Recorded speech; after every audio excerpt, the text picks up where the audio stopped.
Hola, ¿cómo están? Bienvenidos a un nuevo capítulo de Autor Material. Hoy estaremos conversando con Matías Leiva, fotógrafo y realizador audiovisual. Estaremos conversando de su obra, de su cortometraje Doble Puesto, pero también de la atmósfera que él imprime a todos sus trabajos audiovisuales. Bienvenidos. Hola Matías, ¿cómo estás? Para comenzar quisiera saber cuáles fueron tus primeros trabajos como fotógrafo, pero también como comunicador audiovisual. Sí, bueno, yo soy primero fotógrafo que audiovisual. Estudié fotografía primero, entonces mis comienzos fueron por ahí. En el tratado de imagen y todo, empecé a acercarme desde la fotografía primero. Y después que estuve haciendo fotos durante 2, 3 años, estudié audiovisual y ahí di el salto a la imagen en movimiento. Ok. Oye, ¿y qué te llevó a eso? ¿Cómo fue? ¿Qué te llevó a pasar de fotógrafo a audiovisual? Bueno, en realidad yo siempre había querido estudiar cine, pero en ese tiempo, bueno, no sé si ahora, me imagino que igual la escuela de cine era imposible para mí económicamente. Sí, sigue siendo carito. Sí, entonces me decidí a estudiar foto primero porque yo trabajaba en un videoclub y había un fotógrafo que arrendaba películas y le pregunté y me recomendó lugares para estudiar foto y ahí entré a eso primero. Y siempre me propuse que después iba a estudiar algo relacionado al cine. O sea, tu siguiente paso siempre fue dedicarte al audiovisual.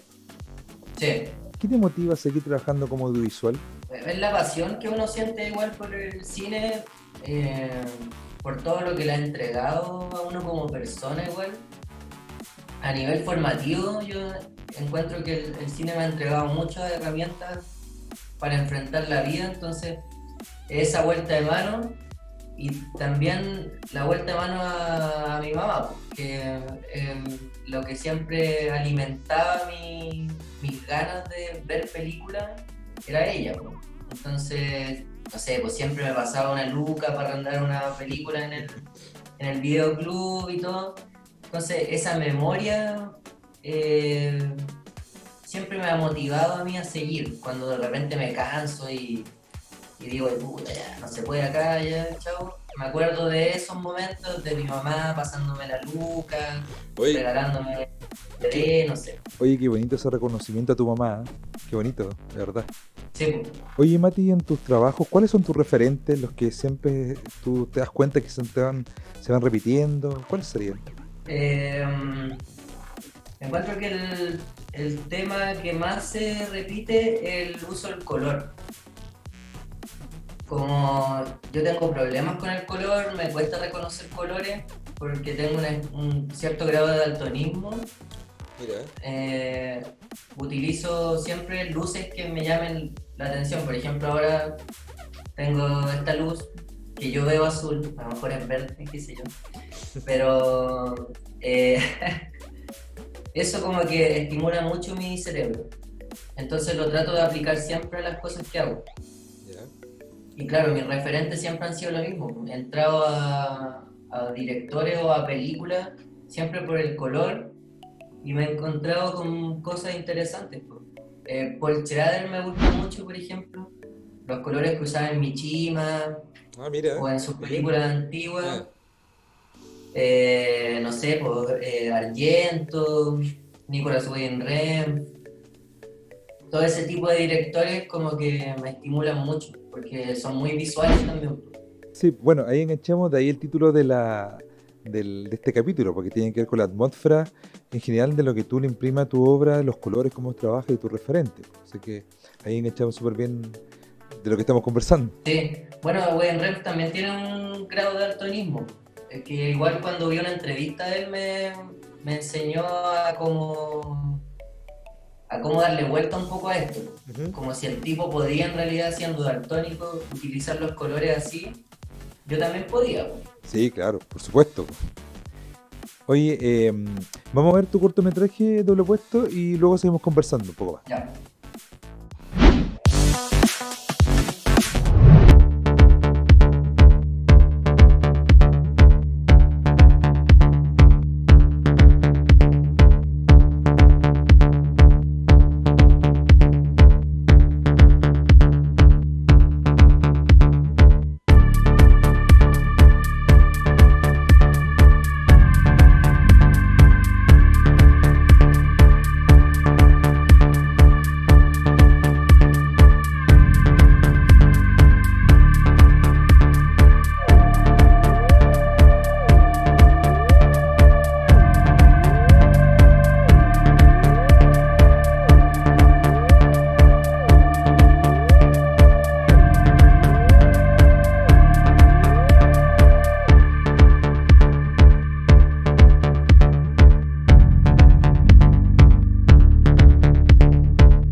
Estamos de vuelta y claro, aquí están súper claros tu referente, está súper patente, po. Winnie Rain, Sí, sí, ¿cierto? están Los marcadísimos. colores, esta atmósfera que tú lo quieres imprimir súper bien. Oye, otra pregunta, ¿de dónde nació esta idea de este cortometraje de doble opuesto? Surgió hace unos tres, sí, 3 años atrás, yo creo. Fue que yo tuve un sueño, que pasaba película lo que iba a decir, pero tuve un sueño Bueno, las de ideas nacen que, de cualquier parte, así que... claro, que me encontraba conmigo mismo, po, entre el humo. Ya entonces esto lo dejé ahí, lo escribí y sentí que no era el momento. Además que inicialmente lo quería hacer con una mujer, una protagonista. Y después pasaron los años y empecé fotografía Jordi Castell y me llamó la atención una cosa que le empecé a preguntar a varias mujeres qué le parecía esta foto de hombres que había hecho y encontraron que tenía cierto homoerotismo mi fotografía Ok. a los hombres. Entonces después hice una prueba de tomarle foto a Horacio, que es el actor protagonista, Ujú. y hice esta misma búsqueda y le di la vuelta de que finalmente quería retratarlo a través de un hombre, el cuerpo, y que tuviera todo este sentido homoerótico, porque inicialmente el tema del cortometraje, lo que yo quería hacer, era una cosa sobre el cuerpo, que este también lo tiene, pero tenía una cosa con el cuerpo más desde el lado de la bulimia y una cosa así. ¿Ya? Y acá yo lo abordé entre la búsqueda más sexual, sino desde abrazar este homoerotismo y este otro personaje decididamente homosexual, sacarlo al otro de esa inquietud. Yo creo que una inquietud y una búsqueda permanente del hombre, ¿eh? Sí, Sí. sí, y es bueno aceptarlo igual, pues. No, totalmente, totalmente. Bueno, yo creo que las cosas que uno hace como cortometraje o foto siempre hablan de uno mismo. Ujú. Entonces era bonito empezar a trabajar en este tema que uno tiene tan reprimido por un tema social igual. Exacto. Es como preguntarme qué pasaría si me gustara alguien de mi mismo sexo. ¿Qué Claro. pasaría si me sintiera? Entonces, eso es lo No, interesante. totalmente. Y además que es una constante, una búsqueda, un rollo constante del hombre y que yo creo que tiene que ver también con esta figura paterna de alguna forma, ¿eh? De ahí viene estos ciertos inquietudes, por así decirlo. Bueno, y en general con todo, no solamente con la sexualidad. Sí, es que a mí, bueno, me gusta mi género favorito es el crepuscular, pues mi director favorito es Peckinpah y siento que ahí la búsqueda es constante. No, y además, yo creo que tu obra siempre tiene una búsqueda, y eso también se agradece, o sea, se agradece que los autores, los nuevos realizadores, i- eh, impongan de alguna forma su búsqueda en las obras audiovisuales. O sea, no solamente sea algo que quieren decir, sino que también haya detrás esa búsqueda constante como autores. Oye, Mati, ¿y tú cómo podrías definir tu forma de trabajar desde la concepción de la idea a ya trabajar en el rodaje propiamente tal, en el set? ¿Cómo la definirías? Sí, siempre lo primero que se me viene es una imagen a la mente y como que la noto generalmente porque tengo muchas notas de cosas que se me ocurren y desde esa imagen me empiezo literalmente a obsesionar y a construir algo a través de eso. Escucho música que pienso que le podría venir a esa imagen y a través de eso empiezo a construir historias. Ok.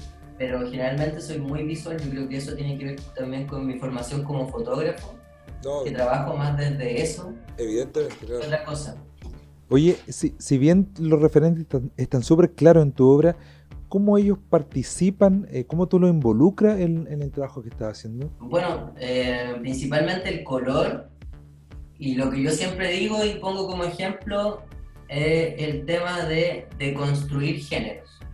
Ok, ya, Eso, profundicemos en eso, ¿eh? principalmente, siempre ha sido mi referencia principal, y el ejemplo que siempre pongo es lo del el David Robert Mitchell cuando hizo X-Follow, que el tipo deconstruyó un género que era el slasher. Entiendo, sí. Entonces, que el slasher era un género que te castigaba si te pillaba teniendo sexo, porque castigaba la promiscuidad. El asesino siempre mataba a estos adolescentes tontos, promiscuos, siempre los mataba cuando estaban teniendo sexo.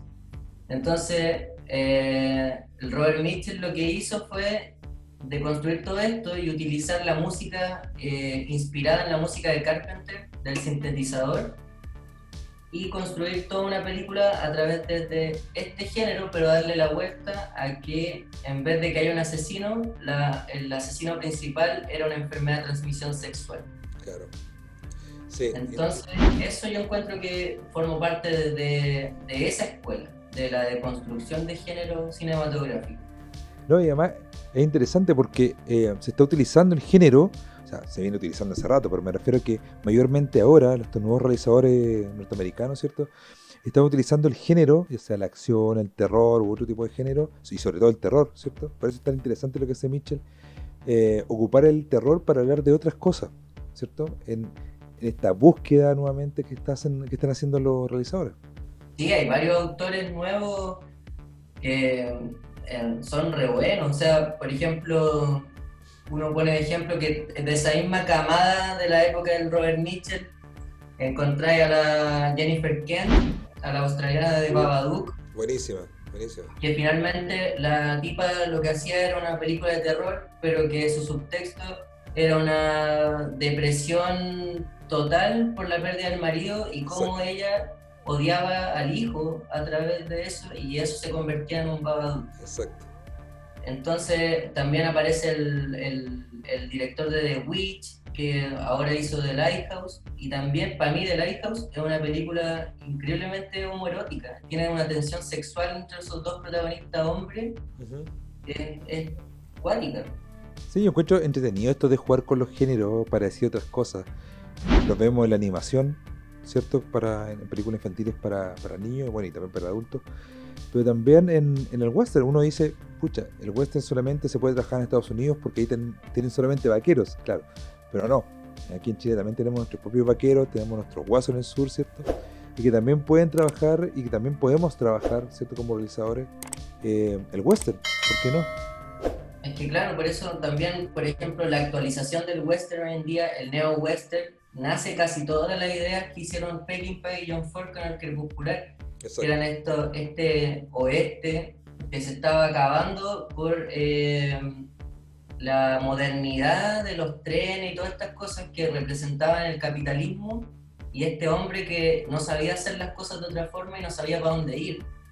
Entonces ahora, por ejemplo, Sheridan toma todas estas ideas que tenía Peckinpah y hace Wind River y habla sobre todos estos temas fronterizos que hay en Estados Unidos, que acá los podía aplicar al tema de los mapuches, porque Sheridan tomaba la reserva india y acá también podía hacer lo mismo. Excelente, como sí, totalmente.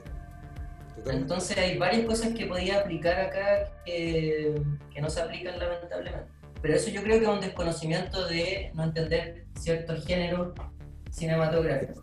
Sí, excelente, sí, totalmente. No sé, acá podemos jugar con muchos géneros, ya sea en el norte, ¿cierto? Como también en el sur. No, hay mucho para jugar. Hay que aprovecharlo, obviamente. No, y además que hay un desconocimiento con los géneros cinematográficos. Yo creo que hay un desconocimiento, pero también hay un prejuicio. Yo creo que, es decir, pucha, no quiero jugar con este tipo de género porque va a sonar comercial o va a sonar muy básico, ¿cierto? Pero nuevamente, si jugamos con un género, le damos una profundidad, ponemos nuestras inquietudes, nuestra búsqueda como realizadores, obviamente el género va a tomar otro rumbo y otro color. Oye, Mati, y otra cosa, ¿cómo trabajas tú el silencio y también la música acá? ¿Cómo la haces parte de tu obra? Sí, la música es súper importante porque es un corto que tiene un diálogo y es repetitivo. Y creo que lo pensé así porque yo siempre pensé que el corto tenía que tener una estructura que fuera coherente con el tema. Si estábamos hablando de un tema doble, que tuviera repeticiones, me parecía que era acorde con eso. Eh, y los silencios se trabajan por lo mismo, porque yo quería que la atmósfera fuera represiva y fría, y que el color mostrara el calor de todos los personajes. Oye, otra cosa que me parece llamativo es también esta estructura narrativa circular, que es lo que estamos conversando fuera de cámara, que es que yo siento que puedo ver desde el principio, pero también desde el final, y puedo entender bien lo que tú quieres decir con tu obra, con la historia, con el relato. Lo mismo que te he hablado de la coherencia, yo siempre he creído que hay que ser coherente en la forma y el fondo. Entonces, cuando yo empiezo a deconstruir lo que estoy trabajando, pienso que su narrativa y su montaje debiese ser idéntico a lo que yo estoy tratando. Entonces, si lo formo circular, como que siempre me planteé que el corto lo podíais ver de atrás para adelante y en su forma lineal, que fuera así, para representar lo doble, el círculo este que tenían. Y eso también es por lo mismo. O sea, si tú podías verlo desde el revés, hacia el comienzo, entenderías, de todas formas entenderías la historia. Claro. Perfecto. Tendría otra interpretación, claramente, pero yo creo que funciona de la misma forma. Incluso en algún momento me lo planteé hacerlo en pantalla dividida, para que tuviera esa coherencia dual. Pero sentí que el espectador podía encontrarlo demasiado críptico y no fijarse en ciertos detalles. Exacto. Entonces lo hice de otra forma. No, y además me parece un ejercicio que también es súper interesante, ¿eh? Mira, vamos a revisar la escena clave, que es la sección del programa, y luego seguimos conversando, ¿ok? Vamos a verlo.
Ok, estamos de vuelta.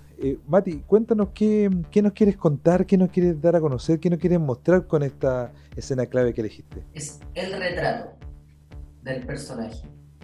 Y como fotógrafo y como un fotógrafo que se dedica al retrato, para mí esa es la única forma de comunicar el interior de una persona. Y toda esa escena, toda esa secuencia es una transformación a base de puro plano retrato. Entonces, por eso ¿Qué? encuentro que es importante porque marca mi forma de comunicar el interior de los personajes. Claro, y además en estos planos retratos tú de alguna forma ligas, ¿cierto? Tu rol de fotógrafo con tu rol de audiovisual. Sí. Oye, pasando a otro tema más técnico, eh, ¿cómo hiciste estos tipos de... Bueno, acá no hay tanto movimiento de cámara, pero ¿cómo trabajaste lo técnico en tu cortometraje? Ya sea los ángulos, la posición de la cámara, ¿cómo fuiste escogiendo esos tipos de, de decisiones más que todo? Sí, creo que no tiene mucho movimiento de cámara porque no soy mucho de hacer movimiento de cámara por lo mismo, de como vengo de la foto, generalmente trabajo planos fijos. Y bueno, el corto está hecho en 4 tercios. Eh, por lo mismo, porque me acomoda más a mí ese encuadre para trabajar la emoción de los personajes, porque generalmente yo centro a los personajes en mi fotografía, pues el retrato. Entonces, en los trabajos audiovisuales que hago, trato de traspasar lo mismo.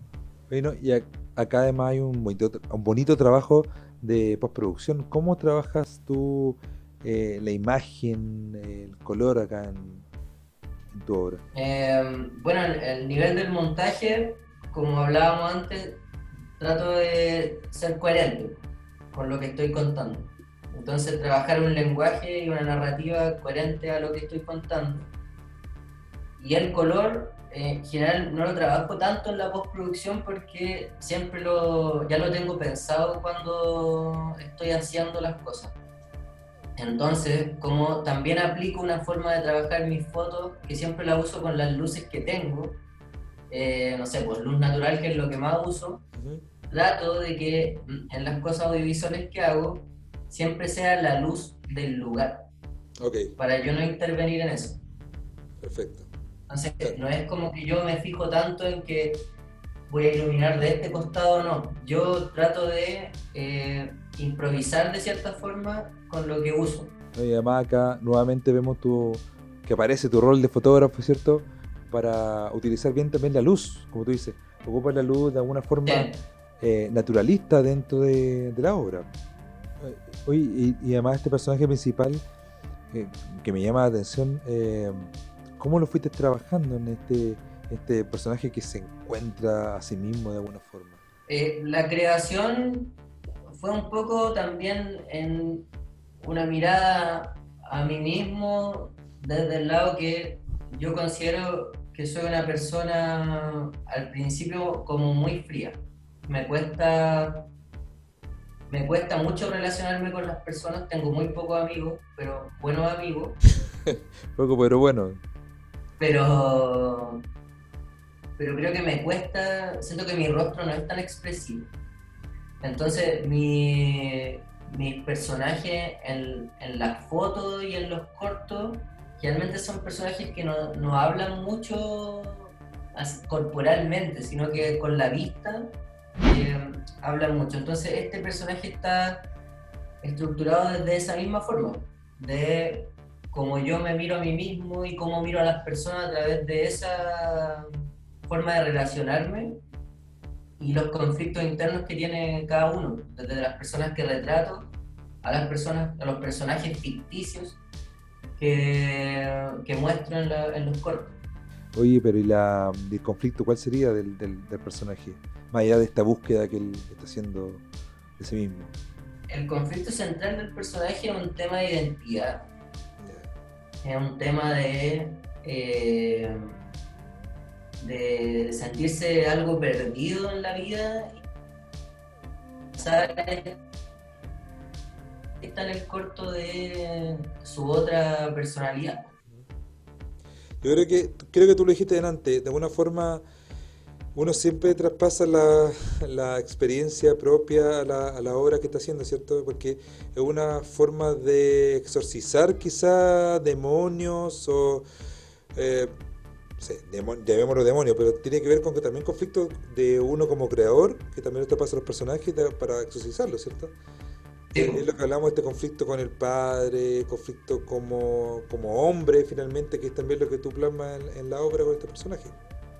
sí, esa masculinidad que siempre se nos ha enseñado, ponerla en conflicto.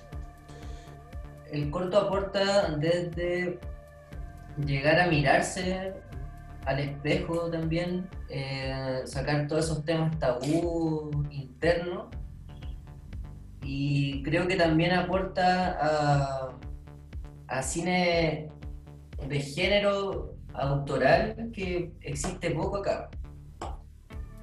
Siento que para mí eso es un aporte, es algo jugado hacer algo así acá que no se acostumbra tanto a ver. No sé si eh, existe tanta escuela sobre un cine de género, porque generalmente el cine de género se ve, es mal visto, como que es cine barato.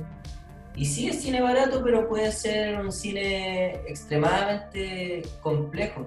Sí, no, y además yo creo que una concepción errada que hay, eh, y que se da también entre los espectadores, los alumnos que estudian audiovisual o cine, entre los docentes, que esta forma como un poco despectiva o lejana de ver el cine de género, porque de alguna forma, si por ejemplo, si tú quisieras trabajar la acción, te dirían, pero eso es muy hollywoodense, trabaja otra narrativa, otra forma, ¿cierto?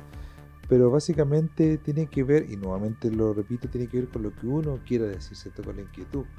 Pero, pero básicamente yo siento que hay un poco de ignorancia, por así decirlo, ¿cierto? De lo que sucede con los géneros cinematográficos. En Chile falta cine de género, o sea, eh, hay, si bien hay pinceladas, ¿cierto? Hay pinceladas de terror, hay pinceladas de thriller, pero necesitamos más, necesitamos cine de acción. ¿Por qué no cine de acción? ¿Por qué no cine o subgéneros, ¿cierto? ¿O por qué no más slasher? ¿O por qué no más gore? ¿O por qué no? No sé, infinidad de cosas, ¿cierto? Eh, yo creo que es una buena ventana empezar a hacer pequeñas cositas de género, empezar a abrir esto para el espectro para que veamos muchas más cosas dentro del cine nacional. Sí, lo que hablábamos delante de deconstruir género, ¿qué más autoral que eso? O sea, para, para ser un autor hay que entender lo que estáis trabajando, y creo que el género que utilicé, y si le podéis meter un subtexto a eso, ya es autoral y es un trabajo que merece ser visto. Alguna vez vi una entrevista de Tarantino diciendo que eh, el género del slasher o todo este tema de cine B, el exploitation y todo, era el cine que tenía más oportunidades para poner subtextos. Sí, claro, sí, además que bueno que dice eso, porque el subtexto es clave en lo que tú quieres decir, ya sea el género que sea, ¿cierto? Eh, Hay algo que es la narrativa que está por encima y es lo que estamos viendo, ¿cierto? El relato, la historia que estamos viendo. Pero siempre hay algo que, como audiovisuales, eh, uno quiere decir, ¿cierto? Que va más allá, que es ese subtexto, esa capa que está por debajo, que es lo que yo pretendo decir realmente, más allá de la historia superficial Sí, que pues, estoy mostrando. es que es una cosa que creo que el espectador en ese sentido tiene que sacar esta cosa tan intelectual que Sí. con el que va el espectador de cine a una sala. O sea, me pasó una vez que fui al Hoist de la Reina Ujú. a ver esta película de James Franco de Disaster Artist. Sí. Ya la fui a ver y alguien me preguntó atrás, oye, ¿y esta película de qué se trata? Así como, no sé, pues como leyendo el Mercurio casi. O sea, estaba en la fila para entrar a la sala de cine y no sabía qué iba a ver. Claro, y yo le dije que era una comedia de tal director y que había ganado el Festival de San Sebastián. Ujú. Y ahí fue como que recién le interesó esta cosa del galardón. Sí, claro, ahí le interesó, la película premiada le interesó. Lo que pasa es que dentro del cine gringo no solamente están el cine hollywoodense, ¿cierto? Que es lo que llega en masa acá a Chile, que tiene que ver con, no sé, películas de acción, Transformers o lo que sea, sino que también tenemos otro tipo de cine eh, que en Norteamérica, en Estados Unidos básicamente, se hace mucho, que tiene que ver con género, con cine independiente, con cine que tiene que ver con temática LGTB, etcétera. O sea, no solamente es el cine hollywoodense. Y uno cuando habla de cine gringo tiende a hablar de cine solamente cine hollywoodense. Y no es solamente eso, no es cine blockbuster solamente. Sí, que yo creo que Sí, la forma de cambiar eso también es el mensaje que llevan las personas que hacen cine, pero a grande escala. Yo no podría decir que yo tengo algo que ver con eso porque no tengo una visibilidad como lo tienen otros, claro. pero siento que el hecho de... Me acuerdo alguna vez que estaba Toy Story 3 compitiendo con una película chilena, no recuerdo cuál. Ya. Estaba esta cosa de como, ay, que no van a ver cine chileno y todo. Puta, no sé, yo no soy partidario de eso, de como que hay que ir a ver cine chileno solo porque es chileno. Yo No, creo que para hay que nada. ver cine bueno. Para nada. Yo no sé si es como, hoy me gusta el cine argentino, me gusta el cine ruso. No, es como, me gusta el cine. Sí, totalmente. Oye, Mati, mira, vamos a empezar a revisar otras obras tuyas y comencemos por el videoclip, po. Cuéntanos cómo llegó esta idea, cómo comenzaste a hacer este video. Eh, sí, el videoclip nació porque ella estaba buscando a alguien porque iba a lanzar un EP, creo, en ese tiempo.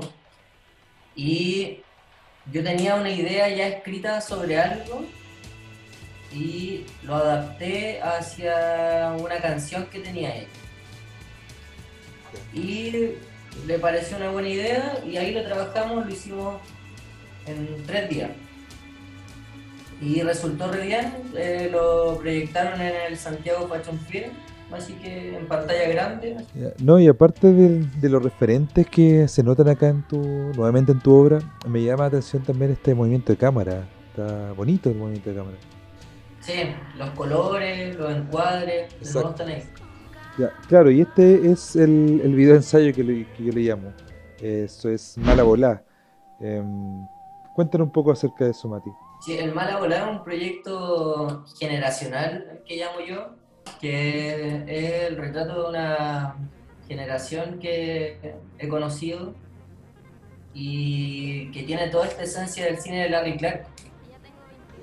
Y me parece que siempre mi búsqueda ha sido retratarlo como muy documental. A mí me gusta harto Casabets y la forma que tenía de trabajar, de esta cosa de filmar, filmar, filmar y que la verdad salga en algún momento. Sí, excelente. Y el Mala Volá tiene eso, esa esencia que también es la misma esencia que yo tengo y practico en mis fotos, porque en mis fotos nada es muy planeado, yo tengo una idea más o menos de a quién quiero tomarle una foto y me junto con esa persona y me pongo a conversar y ahí va saliendo la foto. Es como que trato de eliminar un poco la cámara del momento. Y en la fotografía tú nos contabas delante de estos retratos de hombres, ¿cierto? Y tiene que ver también con la fotografía que estábamos revisando. Ujú. Estos primeros Sí, planos, trabajo, en esta sí, no, búsqueda que estás haciendo. la búsqueda, los retratos a los hombres ha sido ahora al final casi, porque siempre he retratado mujeres, entonces sentía esta inquietud de qué pasaría si pusiera hombres en mis fotos. Y Es darle la vuelta, pero está eh, interesante. O sea, me gusta eso, que generalmente son mujeres retratadas, pero esta mirada hacia el hombre, desde un hombre, lo hace interesante, po. Que nuevamente sí, que es una mirada melancólica que considero que tengo yo, pues, hacia la mujer y el hombre. claro, claro, y que se emparenta nuevamente con esta búsqueda que tú permanentemente estás haciendo de tu obra, ¿cierto? Y en tus obras. Oye, no sé si esto es pelada, no es la idea, pero es conversar acerca de la escena audiovisual chilena, hablar acerca de por ejemplo, ¿cuáles son las búsquedas que tú ves de los otros realizadores? ¿De alguna historia interesante, alguna serie o película chilena que hayas visto? Hablé un poquito en general de la escena audiovisual chilena. Em, Creo que hay una escena que también es extrema, igual que en este país, pues, como que hay cosas que son muy conocidas y cosas demasiado desconocidas. Es como, yo he tenido la suerte de asistir a los últimos Sanfic, primero como espectador así que yo me costeaba, y el año pasado tuve la suerte de trabajar como crítico de cine. Buenísimo. Entonces vi muchas cosas interesantes, cosas que también venía siguiendo hace rato, como por ejemplo, ¿Ya? hay una directora de apellido Jorquera, creo, no recuerdo el nombre, creo que es Carolina, que es la directora del Siciliano Ujú. y que después hizo Harley Quinn, que la vi en el Santo. Y el Sí, Siciliano sí, la sí. vi en el Centro Cultural La Moneda. Cosa muy interesante que me parece que está muy emparentado a lo que yo estaba tratando de exponer en el Mala Bola, que era esta cosa como de búsqueda de la verdad en el proyecto. Y una cosa que tiene mucho coraje la forma en que filma ella. Me parece muy interesante y se habla poco de ella. Creo que dirige con un hombre, pero no recuerdo el nombre de él. Sí, son tres directores los de Siciliano. Sí, y entre ellos está Carolina. Sí. Pero muy buena. Oye, recuerdo que fuera de cámara estábamos hablando acerca de una anécdota que sucedió en la sala de cine. Cuéntanos un poco más acerca de eso. Es que Harley Quinn la vi en una sala en el Hoyts, en el Vivo, ¿Ya? como una función como de las 10 de la noche donde estaban ellos y estaba la Harley Quinn, pues la protagonista. Y estaba llena y hacía un calor infernal en esa sala, no se podía respirar. Entonces el visionado de la película fue rudo, y la película es ruda en todo momento igual, pues entonces fue como una mezcla de muchas cosas. O sea, era un ahogo, era el ahogo interno y externo ahí en el lugar, ¿eh? Sí, sí, sí, yo terminé en polera, ¿no? Sí, sí. Oye, y a modo de observación, ¿hay algo que quisieras tú hacerle al cine chileno? ¿A la escena audiovisual chilena? Yo creo que hay que contar más historias de Plaza Italia hacia abajo, ¿no? Porque es muy elitista el cine chileno en ciertas historias, como que se trabajan muchos conflictos que yo no los veo cercanos, y yo creo que muy pocas personas las sienten, como problemas que no nos pasan a todos. Es como que por eso me gusta ese tipo de cine como El Siciliano, como Harley Quinn, como Jesús, como que yo ahí siento, veo la calle y veo las historias que uno, ese Santiago de noche, que cuando tú ibas a carretear, no sé, por Albella, era rudísimo, la vuelta era rudísima, tomar la 210, todos estos personajes extraños que aparecen en la noche, es hiper violento, entonces como... Sí, sí, sí. Lo que pasa es que Santiago de noche es noche de personaje extraño, raro, extravagante, po. Sí, es tremendo, entonces me pasa que de repente en el cine lo desconozco Claro. porque parece más un spot publicitario el Santiago que veo, es como casi vengan a visitarlo, es como esto es Nueva Sí, York, es como una especie de ser natur la cuestión. sí, Pero sí, entonces sí, lo que pasa con este cine de Plaza Italia hacia arriba, por así decirlo, tiene que ver con que suena como un cine ajeno, eh, donde suceden cosas, por más allá que sean ficción obviamente, suceden cosas que no nos ocurren a la mayor de la población. Por eso se ve tan lejano. me pasa que también el uso del garabato lo encuentro Claro. hasta falso, o sea, cuando tú vayas a un bar con un amigo, una amiga, te agarráis a chuchar y es como... Eso me pasa, y eso yo sentía la búsqueda cuando estaba haciendo el Mala Volada, ¿Ya? de buscar esa conversación que es memorable, pues, la conversación de curado, de estar sintiendo algo no sé, con pausas, tartamudeos, como estamos hablando ahora, por ejemplo, no tan falso como como el concha de su madre. Eso a mí no me gusta, porque ¿quién Claro. dice así esa weá? Sí, es que suenan a diálogos súper impostados, po. Casi como si fuera un doblaje mexicano. Demasiado correcto. Tuve una película de Texas y es terrible el inglés que hablan. Sí, sí, Entonces, pero eso es, pues, es que el cine es la representación de cada lugar. Entonces, debiese ser así. sí, sí, es verdad, es súper cierto. Oye, tú, Mati, qué esperas de la evolución de tu obra de aquí en adelante? Yo sé que quedaste con el doble opuesto en varios festivales, pero en general, ¿qué esperas tú de tu obra y más allá de este recorrido que va a hacer por festivales el doble opuesto? Sí, el doble opuesto, en verdad, lo hice. Nunca pensé que como que iba a quedar en algo porque lo hice desde toda la humildad posible y a puro amiguismo, a pura colaboración. Yo siempre tiro la talla que el corto costó un pack de chela y un maní. Eso es porque realmente eso costó. Entonces, verlo de repente que quede en un festival en Portland, que ahora quedó en un festival en Portland, que es Felicitaciones.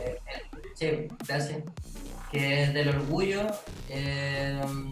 también que una comunidad como la comunidad homosexual abraza un corto hecha por un heterosexual, me parece que es bacán, que se logró algo ahí.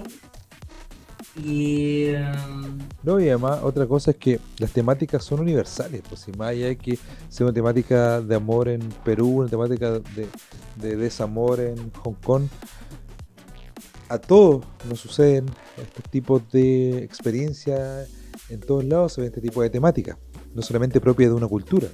sí, y además que siento que se reconoce un poco que el corto está hecho desde el respeto, no querer hacer propio un tema que Claro. quizás no me corresponde, pero que también uno tiene una inquietud y es válido plasmarlo. Así que eso me parece interesante, que esté dando vueltas por ahí. Y espero que siga dando vueltas más. Sí, sí, totalmente lo va a hacer. Va a seguir viajando y con Ojalá. tus otros trabajos, lo más probable que sí. No, y además que se va marcando una evolución, pues eso es de lo que estamos hablando. Totalmente va en crecimiento.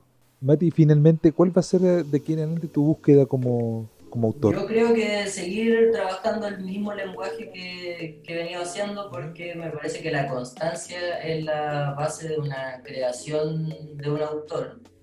Eh, Ser porfiado. sí, ser porfiado, yo soy bastante porfiado. Y bueno, y sumarle ciertas inquietudes de todos los referentes que tengo, pues. Claro. A mí Peckinpah es mi director favorito y es crepuscular y violento, entonces siento que la violencia es lo que viene en lo nuevo que estoy trabajando. Sí. Oye, Mati, muchas gracias por la conversación. Llegamos al fin del programa. Éxito en todo lo que venga. Yo sé que va a ser así porque tú eres un tipo súper talentoso, así que vas evolucionando en tu obra. Y Gracias. bienvenido cuando quieras, pues. Aquí estamos para conversar. Cuídate, que estés bien.